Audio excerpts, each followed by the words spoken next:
Bonjour. Où sommes-nous aujourd'hui? À Harajuku. Harajuku qui est le quartier jeune, dynamique, fun, populaire. J'en ai plus. Aujourd'hui on vous emmène faire le tour du quartier de Harajuku, le quartier qui est jeune, dynamique, fun, populaire. J'en ai toujours pas.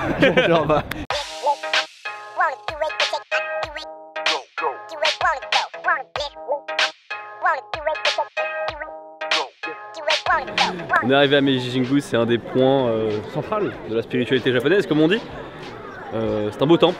C'est un des plus gros temples de Tokyo, c'est un des deux grands temples de Tokyo. Hein. Il y a le Sensoji à Asakusa et le sanctuaire Meiji Jingu ici à Harajuku. En tant que bon touriste, franchement, si on vient pas là, c'est comme de ne pas voir l'Arc de Triomphe à Paris en gros. Voilà. Hein, voilà. Oh, pas mal, l'Arc de Triomphe, c'est pas. Ouais, ça correspond bien. Ouais. Et alors, très cher lui, parle-nous de cette tablette en bois que l'on appelle Emma. Une tablette en bois où on écrit des trucs.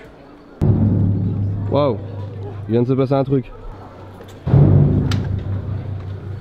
J'en ai trouvé un en français. Ok. Ici. De la joie, du bonheur et la paix dans le monde, que ma famille réussisse sa vie et ait plein de bonheur. D'accord. C'est Miss France qui est venue ici du coup. Bon, le sanctuaire Meiji Jingu c'est fait, on était obligé de vous montrer ça. Et on va enfin rentrer dans l'atmosphère fun, dynamique, jaune, populaire, coloré. On avait pas ça. Derrière moi se trouve la gare de Harajuku. Profitez-en bien, elle va bientôt disparaître. Ils vont la raser et faire quelque chose de totalement nouveau. Et derrière moi se trouve la Takeshita Dori, qui est une rue, du coup la rue de Harajuku, avec anciennement les Lolitas qui passaient vraiment par là, maintenant un petit peu moins, elles ont plutôt dévié vers d'autres quartiers, mais c'est quand même assez fun. On est jeudi en semaine, donc dans l'après-midi, et c'est déjà blindé de monde. On vous laisse imaginer comment c'est samedi dimanche, on peut même pas naviguer. Là il n'y a pas trop de monde pour Takeshita Dori. Petite anecdote, quand il pleut ici, forcément tout le monde a des parapluies. Et du coup la voie est tellement bondée que la police ferme la rue aux passants. Voilà. Parce qu'il y a trop de parapluies. Parce qu'il y a trop de parapluies et donc du coup ils doivent d'abord désengorger les personnes dans la rue pour faire rentrer d'autres personnes.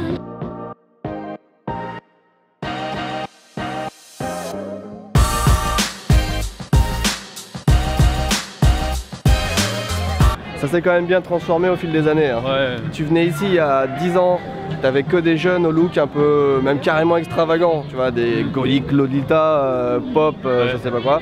Maintenant c'est beaucoup de touristes. Maintenant c'est des touristes et beaucoup de japonais random. Les magasins sont toujours aussi sympas, mais les gens qui achètent... c'est mon magasin ça. C'est le magasin de thème ça. C'est faux, hein, mais ça pourrait. Mais les gens qui achètent ce genre de fringues, on les voit plus trop en fait.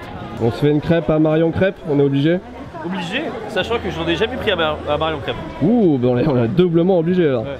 Crêpe fromage jambon, crêpe curry au poulet, poulet mayonnaise, teriyaki. Le grec crime, voilà c'est ça. Thon à la crème, thon au curry, c'est ça. Ça c'est du criminel ça. Méga Marion. Oh, vas-y, Méga Marion, bien vu. Changement de programme, en fait il y a les crêpes ici Marion Crêpe, mais en fait c'est le concurrent. Du coup on va comparer les deux. Voilà, okay. Tev va en prendre une là, moi j'en prends une là. Très bien. Bon. Ouais, attends, effectivement elle est fat hein, la Méga Marion. Oh la vache. On a réussi à se trouver un petit endroit calme juste à côté de l'effervescence du brouhaha. Tu sais, on a les mêmes synonymes. Moi j'ai pris la Méga Marion à 1000 yens, ça fait genre quoi, 8 €. Ouais. Et là c'est aussi pour la tienne, c'est chocolate cheesecake. Ok. Caramel cheesecake pardon. Caramel noix cheesecake. Et moi c'est strawberry glace à la fraise avec des kiwis. Vas-y on va les montrer, regarde c'est trop beau. Il me disait hier qu'il avait jamais mangé de crème chantilly de sa vie en plus. Ouais. Mais alors bah, ça passe. Rebondissement, que de rebondissement dans cette vidéo, c'est incroyable. Le quartier d'Harajuku en fait n'était pas ouf. Enfin on n'était pas motivé pour continuer là-dessus. Donc changement de plan. Louis-san. Nous sommes à Omotesando et on va goûter, enfin lui je sais pas trop, mais on va goûter le KFC japonais. Parce qu'en fait c'est un truc qui me tient à cœur. Que le KFC en France c'est bon, mais le KFC au Japon bien meilleur. Je ne connais pas le KFC en France, enfin j'en ai pas le souvenir en tout cas, donc c'est toi qui va comparer. Tu t'es pas habillé en rouge et blanc pour rien du coup. Première chose classique lorsqu'on parle de KFC au Japon, c'est forcément le KFC à Noël. Les Japonais en fait ils ont instauré une sorte de tradition avec le KFC et Noël, c'est que tous les Noëls, les Japonais commandent du KFC, du coup on se retrouve avec des pièces comme ça vachement belles. En vrai, on dirait pas que c'est du KFC quand même. Ma belle famille étant une famille japonaise, j'ai déjà mangé le fameux KFC, KFC de Noël.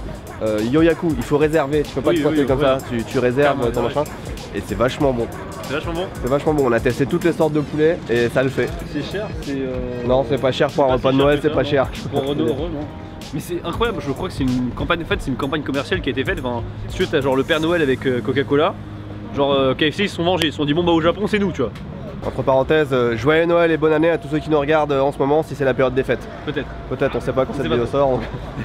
Le menu classique, alors en France, en fait, avant il y avait du choix, maintenant il n'y en a plus du tout. Maintenant, si tu veux prendre un bucket, c'est hot spicy et tenders. Donc en gros, c'est soit des petits morceaux avec un os dedans, un peu épicé, soit les trucs du cartilage tout mou, voilà.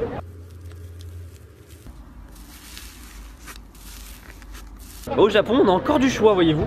On a encore les grosses pièces qui n'existent plus en France. On a les pilons, il y a même d'autres trucs.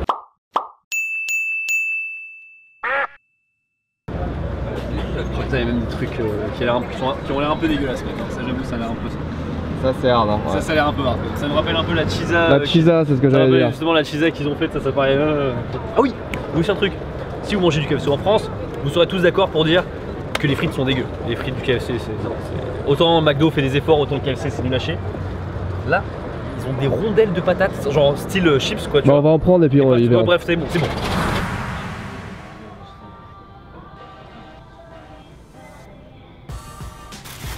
Moi j'ai acheté un petit bucket pour ramener à la maison à Kiko et aux enfants. Et après je te laisse gérer parce que moi j'ai pas de point de comparaison. Est-ce que par exemple en France il y a des tables pour un? Non, pour un, ça n'existe pas. À Tokyo, McDo, KFC, ça, table mono-personnelle je pense, un peu pas. T'as un truc à dire? Ouais, déjà le jus d'orange au KFC est dégueulasse. Voilà, ça c'est ce qu'on a au KFC. Au Japon, c'est des sortes de chips enroulés comme ça.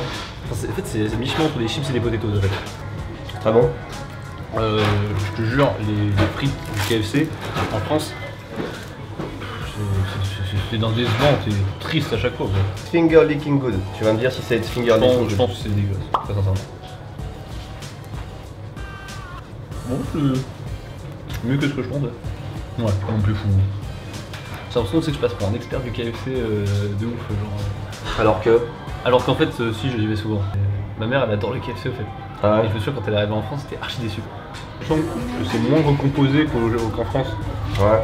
En France, le poulet il est dense de ouf, tu vois. Et même la chapelure est pas la même. C'est peut-être pas un must à faire quand tu viens au Japon, tu vas aller au KFC. Mais si tu prends de temps en temps des KFC en France, juste pour le fun, prends une pièce pour déconner, pour goûter, je pense que tu seras surpris dans le bon sens. À chaque fois que je fais au KFC en France, tu vois, même si j'aime bien, je sais que le lendemain, mon bide, tu vois, je vais y passer, tu vois. Ah ouais, ça m'a jamais fait ça, moi. Enfin, tout le temps, mon KFC en France. Alors qu'au Japon, justement, j'en ai jamais vu ça. À chaque fois, je vérifie quand je prends au KFC, tu vois. Je vérifie si le lendemain j'ai un truc important ou pas, parce que je sais que je vais avoir grave mal au ventre.